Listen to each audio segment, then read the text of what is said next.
আসসালামু আলাইকুম। সবাইকে স্বাগত জানাচ্ছি আমি নাইম ফাথম মুবিন। শুরুতে সংবাদ শিরোনাম। বাংলাদেশের সর্বশেষ গুরুত্বপূর্ণ আপডেট সংবাদে আপনাকে স্বাগত। শুরুতেই সংবাদ শিরোনাম, পরে বিস্তারিত।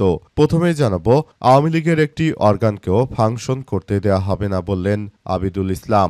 ছাত্রদলের ঢাকা বিশ্ববিদ্যালয় শাখার যুগ্ম সাধারণ সম্পাদক এবং গত ডাকসু নির্বাচনে ভিপি প্রার্থী আবিদুল ইসলাম খান বলেছেন যে স্বৈরাচারের প্রতিটি অর্গানকে বলতে চাই, প্রতিটি ব্যক্তিকে বলতে চাই, আপনারা যে গণহত্যা চালিয়েছেন তার জন্য অনুতপ্ত হয়ে জাতির কাছে ক্ষমা চেয়ে বিচারের মুখোমুখি হন। তিনি বলেন, আওয়ামী লীগের অদূর ভবিষ্যতে একটি অর্গানকেও কাজ করতে দেয়া হবে না। এরপর জানাবো, চাঁদা না পেয়ে নারী পুরুষকে প্রকাশ্যে জুতার মালা পরিয়ে হেনস্থা, গ্রেপ্তার 4। ভোলার তজুমুদ্দিনে চাঁদা না পেয়ে ক্ষিপ্ত হয়ে এক নারী এবং এক পুরুষকে মিথ্যা অপবাদ দিয়ে মধ্যযুগীয় কায়দায় নির্যাতনের পর জুতার মালা পরিয়ে প্রকাশ্যে হেনস্থা করা হয়েছে।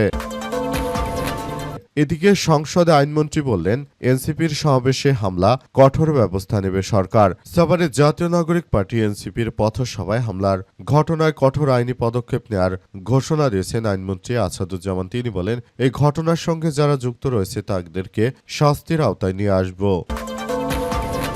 এবারে জানাবো, এনসিপির পদযাত্রায় হামলার ঘটনায় ইউটিএফের নিন্দা এবং ক্ষোভ। জাতীয় নাগরিক পার্টি এনসিপির জুলাই পদযাত্রা কর্মসূচির সমাবেশে ককটেল হামলার ঘটনায় তীব্র নিন্দা ও প্রতিবাদ জানিয়েছে ইউনিভার্সিটি টিচার্স ফোরাম বা ইউটিএফ। সংগঠনটির আহ্বায়ক অধ্যাপক ডক্টর মোহাম্মদ সিরাজুল ইসলাম ও সদস্য সচিব ডক্টর শামীম হামিদি এক যৌথ বিবৃতিতে এই নিন্দা জানিয়েছেন। এবং সর্বশেষ জানাবো, চীনের মরুভূমিতে বেড়ে উঠছে ৬৬ বিলিয়ন গাছ। চীনের দুটি প্রধান মরুভূমি বিস্তার রোধ করতে ৪৮ বছর সেখানে বনায়নের পরিকল্পনা নেয় সরকার। সবুজ মহাপ্রাচীর প্রকল্পে মরুভূমিতে রোপণ করা হয় ৬৬ বিলিয়নেরও বেশি গাছ। সেই গাছ প্রাকৃতিক বনের গাছের চেয়ে দ্রুত গতিতে বৃদ্ধি পাচ্ছে। শুধু তাই নয়, এখানকার গাছগুলো নিজেদের বৃদ্ধির পাশাপাশি সবচেয়ে বেশি কার্বন শোষণ করে পরিবেশের ভারসাম্য বজায় রাখতে গুরুত্বপূর্ণ ভূমিকা পালন করছে, এমনটাই উঠে এসেছে সাম্প্রতিক এক গবেষণায়। প্রিয় দর্শক, এতক্ষণ শুনছিলেন সংবাদ শিরোনাম, এবারে বিস্তারিত।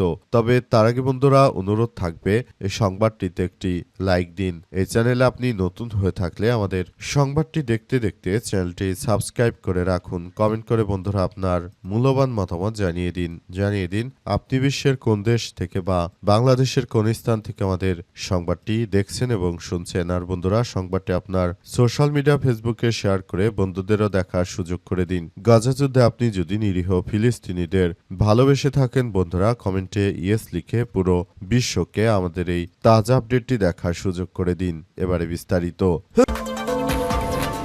আওয়ামী লীগের একটি অর্গানকেও ফাংশন করতে দেয়া হবে না বললেন আবিদুল ইসলাম।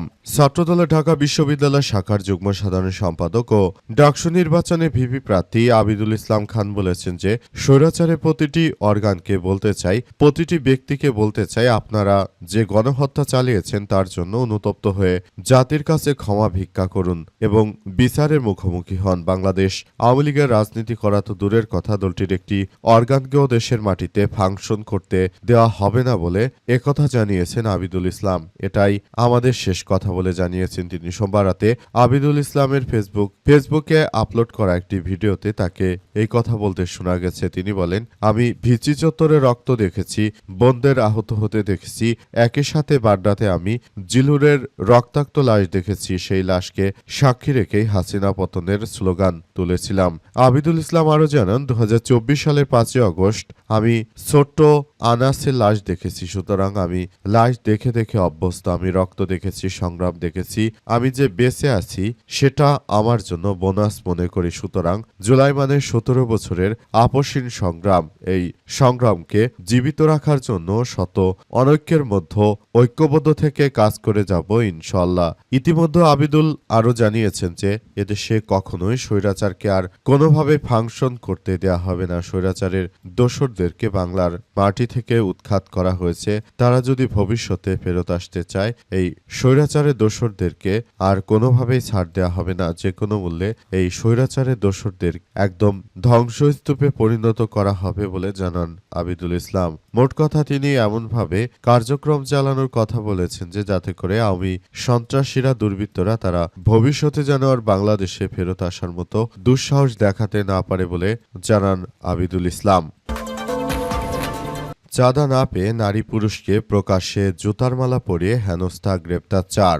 ভোলার তজুমুদ্দিনে চাঁদা না পেয়ে ক্ষিপ্ত হয়ে এক নারী এবং এক পুরুষকে মিথ্যা অপবাদ দিয়ে মধ্যযুগীয় কায়দায় নির্যাতনের পর জুতার মালা পরিয়ে প্রকাশ্যে হেনস্থা করা হয়েছে আজ। এই ঘটনার একটি ভিডিও সামাজিক যোগাযোগ মাধ্যমে ভাইরাল হওয়ার পর পুলিশ এখন পর্যন্ত 4 জনকে গ্রেপ্তার করে জেল হাজতে প্রেরণ করেছে। এই ঘটনায় মঙ্গলবার দুপুরে তজুমুদ্দিন থানায় চাঁদা দাবি ও প্রকাশ্যে নির্যাতনের অভিযোগ এনে মামলা দায়ের করেছেন ভুক্তভোগী শালম। থানা ও এজাহার সূত্র থেকে জানা গেছে যে একসময় মেঘনার জলদস্যু দুলাল বাহিনীর প্রধান দুলাল প্রধানের ছেলে সজীব উপজেলার সোনাপুর ইউনিয়নের 6 নং ওয়ার্ড নিশ্চিন্তপুর গ্রামে শালমকে সরকারি ঘর দেওয়ার কথা বলে 20,000 টাকা চাঁদা দাবি করে শালম চাঁদা না দিয়ে ঘর নেওয়ায় ডাকাত সজীব তার উপর ক্ষিপ্ত হন এবং এক পর্যায়ে 6 জুলাই বেলা 11টার দিকে শালম 58 কে ব্যক্তিগত কাজে 6 নম্বর ওয়ার্ড ইউপির সদস্য শহীদ মেম্বারের বাড়িতে যান। একই সময় ভুক্তভোগী নারী তাসলিমা বেগম 50 ও ব্যক্তিগত কাজের উদ্দেশ্যে মেম্বারের বাসায় যান। তখন মেঘনার আলোচিত ডাকাত দুলাল প্রধানের ছেলে সজীবের নেতৃত্বে শরীফ জমাদার, ভুট্টো সুমন ও ভোলাই মহিউদ্দিন মাঝি, সবুজ ভোলাই, রুবেল সিদ্দিক ও জুয়েল সহ কয়েকজন ওই নারীকে অসামাজিক কার্যকলাপের অপবাদ দিয়ে পুনরায় 1 লক্ষ টাকা চাঁদা দাবি করে চাঁদা না দেওয়ায় তাদের এলোপাতাড়ি মারধর করা হয়। পরে তাদের জোরপূর্বক জুতার মালা পরিয়ে জনসম্মুখে অপমান ও হেনস্থা করা হয়েছে। এনসিপির সমাবেশে হামলা, কঠোর ব্যবস্থা নেবে সরকার বললেন আইনমন্ত্রী। সাভারে জাতীয় নাগরিক পার্টি এনসিপির পথসভায় হামলার ঘটনায় কঠোর আইনি পদক্ষেপ নেওয়ার ঘোষণা দিয়েছে আইনমন্ত্রী আসাদুজ্জামান। তিনি বলেছেন এই ঘটনার সঙ্গে যদি কেউ জড়িত থাকে তার বিরুদ্ধে আইনিভাবে যতটা পদক্ষেপ নেওয়া সম্ভব স্বচ্ছতার সঙ্গে সেই পদক্ষেপ গ্রহণ করছে সরকার।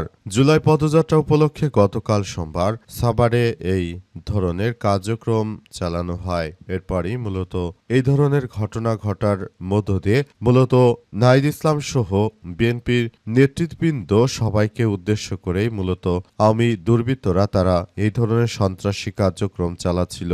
মূলত এই ধরনের সন্ত্রাসী কার্যক্রম চালানোর কারণে আসলে এবার আইনমন্ত্রী তিনি নিজে জাতীয় সংসদে উপস্থিত থেকে জানিয়েছেন যে বা যারা এই ধরনের ঘটনার সঙ্গে যুক্ত রয়েছে কাউকে ছাড় দেওয়া হবে না, তাদেরকেও ধরে ধরে একদম শায়েস্তার আওতায় নিয়ে আসা হবে বলে এমন কথা উল্লেখ করা হয়েছে। আইনমন্ত্রী আরও জানিয়েছেন যে যারা এই ধরনের ঘটনাগুলো ঘটাচ্ছে তাদেরকে কোনোভাবেই বর্তমান সরকার ছাড় দেবে না। বর্তমান সরকার তারা জুলাইয়ের যারা প্রতিবাদী কণ্ঠস্বর রয়েছে তাদের বিরুদ্ধে যারাই সন্ত্রাসী কার্যক্রম চালানোর মতো এই ধরনের ঘটনাগুলো ঘটাচ্ছে অবশ্যই বিষয়গুলোকে খুবই গুরুত্ব সহকারে দেখভাল করতে হবে।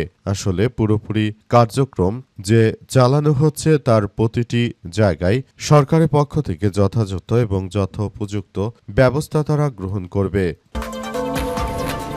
এনসিপির পদযাত্রায় হামলার ঘটনায় ইউটিএফের নিন্দা এবং ক্ষোভ। আজ 6 জুলাই জাতীয় নাগরিক পার্টি এনসিপির জুলাই পদযাত্রা কর্মসূচি সমাবেশ চলাকালে গতকাল যে হামলার ঘটনা ঘটেছে সেই ঘটনায় আজ প্রতিবাদ জানিয়েছে ইউনিভার্সিটি টিচার্স ফোরাম বা ইউটিএফ। সংগঠনটির আহ্বায়ক অধ্যাপক ড মোহাম্মদ সিরাজুল ইসলাম এবং সদস্য সচিব ড শামীম হামিদি এক যৌথ বিবৃতিতে এই নিন্দা জানান। বিবৃতিতে নেতৃত্ববৃন্দ বলেছেন যে সাভারে জাতীয় নাগরিক পার্টি এনসিপির পদযাত্রা পরবর্তী সমাবেশস্থলে সন্ত্রাসীরা কঠোর যে ককটেল বিস্ফোরণের ঘটনা ঘটিয়েছে এবং রাত 10:15টার দিকে সাভার থানা ইস্টার্ন ঈদগাহ মাঠে সমাবেশ চলাকালে যে ঘটনা ঘটিয়েছে এতে বেশ কয়েকজন আহত হয়েছে। ন্যাক্কারজনক হামলার তীব্র নিন্দা ও ক্ষোভ প্রকাশ করে তারা হামলাকারীদের অবিলম্বে গ্রেপ্তার করে আইনের আওতায় আনার দাবি জানিয়েছে। তারা বলছে যে এই ধরনের ন্যাক্কারজনক ঘটনা শুধুমাত্র আওয়ামী দুর্বৃত্তরাই আসলে করতে পারে, তাই যে কোনো মূল্যেই দুর্বৃত্তদের বিরুদ্ধে অবশ্যই সবাইকে এগিয়ে আসতে হবে। সবাইকে যার যার জায়গা থেকে বলতে চাই, এই সন্ত্রাসী আওয়ামী দুর্বৃত্তদের বিরুদ্ধে সবাইকে ঐক্যবদ্ধভাবে রুখে দিতে হবে। তারা বাংলাদেশে ছিল শুধুমাত্র ভারতের একটি এজেন্ট হিসেবে তারা কাজ করত। তারা কখনোই বাংলাদেশকে প্রতিষ্ঠিত করার কোনো চেষ্টাই করেনি। তারা সবসময় ভারতের তোষমোদ করেছে, কখনোই তারা বাংলাদেশের জন্য ভালো কিছু করেনি। এই ভারতের উগ্র হিন্দুত্ববাদীদের জন্যই শেখ হাসিনা একমাত্র যথাযথ ছিল বলে উল্লেখ করা হয়েছে।